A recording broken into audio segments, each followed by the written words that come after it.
ಬಾರಿ ಬಿಜೆಪಿ ಸರ್ಕಾರ ಇದನ್ನು ಗಮನಿಸಲಿಲ್ವಾ? 2,000ಕ್ಕೂ ಹೆಚ್ಚು ರೈತರಿಗೆ ನೋಟಿಸ್ ಕೊಟ್ಟಂತ ತಮ್ಮ ಬಿಜೆಪಿ ಸರ್ಕಾರ ಯಾಕೆ ಈ ವಿಚಾರವನ್ನು ಗಮನಿಸಲಿಲ್ಲ? ಹಾಗಾದ್ರೆ ಅದನ್ನೇ ನಾನು ನಿಮ್ಗೆ ಹೇಳಿದೆ, ಅದೇನಾಗಿತ್ತು, ಮೌಖಿಕ ಆದೇಶ ಇತ್ತು ಮುಖ್ಯಮಂತ್ರಿಗಳದು. ಸರ್ಕಾರ 16-17ರಲ್ಲಿ ಇದೇ ಮುಖ್ಯಮಂತ್ರಿಗಳು ಸಿದ್ದರಾಮಯ್ಯ ಇರಿದ್ರು. 18ಕ್ಕೆ ಕುಮಾರಸ್ವಾಮಿ ಬಂದ್ರು, ಅವ್ರಿಗೂ ಗಮನಕ್ಕೆ ಬಂದಿಲ್ಲ ಇದು. ಯಾಕೆಂದ್ರೆ ಹಿಂದೆ ಆಗಿತ್ತು, ಅದು ನಡ್ಕೊಂಡು ಹೋಗಿದೆ. ಓಕೆ, ಅದು ಯಾರ ಲೆವೆಲ್ ಅಲ್ಲಿ ನಡೆದಿದೆ? ತಾಲೂಕು ಕಚೇರಿಗಳ ಲೆವೆಲ್ ಅಲ್ಲಿ ಅಷ್ಟೇ ನಡ್ಕೊಂಡು ಹೋಗಿದೆ. ಓಕೆ, ಅದರಿಂದ ನಮೂದಾಗಿದೆ. ನಮ್ಮ ಸರ್ಕಾರ ಬಂದಾಗೂ ನಮ್ಮ ಗಮನಕ್ಕೆ ಬಂದಿಲ್ಲ, ಅದು ನಡ್ಕೊಂಡು ಹೋಗಿತ್ತು.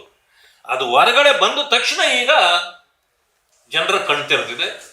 11-12ನೇ ಶತಮಾನಗಳಲ್ಲಿ ಇದ್ದ ಮಠಮಾನ್ಯಗಳು ಆ ಜಮೀನೆಲ್ಲಾನು ಇದು ವಕಫ್ ಅಂತ ಬರ್ತಾ ಇದೆ ಈಗ. ನನಗೆ ಹೇಳಿ, ವಕಫ್ ಈ ದೇಶದಲ್ಲಿ ಬಂದಿದ್ದ ಯಾವಾಗ? 1954ರಲ್ಲಿ ಮಾನ್ಯ ನೆಹರು ಅವರು ಇದಕ್ಕೆ ಜನ್ಮ ಕೊಡ್ತಾರೆ. ಅಲ್ಲಿವರೆಗೂ ಇದಕ್ಕೆ ಜನ್ಮ ಇರೋದಿಲ್ಲ. ಆಮೇಲೆ ಹುಟ್ಟಿದ ಈ ವಕಫ್ ಹೇಗೆ 12ನೇ ಶತಮಾನದ್ದು 11ನೇ ಶತಮಾನದ ಜಮೀನುಗಳನ್ನ ತಗೊಳಕ್ ಸಾಧ್ಯ ಇದೆ?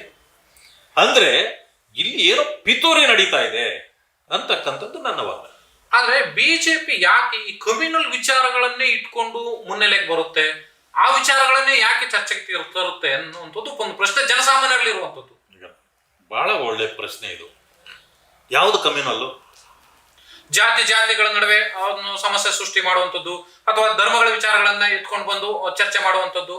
ಹಾಗಾದ್ರೆ ಸಮಾಜದಲ್ಲಿ ಒಂದು ಧರ್ಮದ ವ್ಯಕ್ತಿ ಇನ್ನೊಂದು ಧರ್ಮದ ಜೊತೆನಲ್ಲಿ ಬಾಂಧವ್ಯದಿಂದ ಇರಲೇಬಾರ್ದಾ?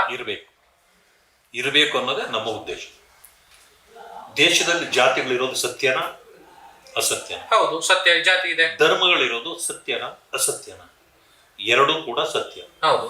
ಎರಡೂ ವಿಚಾರಗಳನ್ನೇ ನೀವು ಪ್ರಸ್ತಾಪ ಮಾಡಿದ್ದು.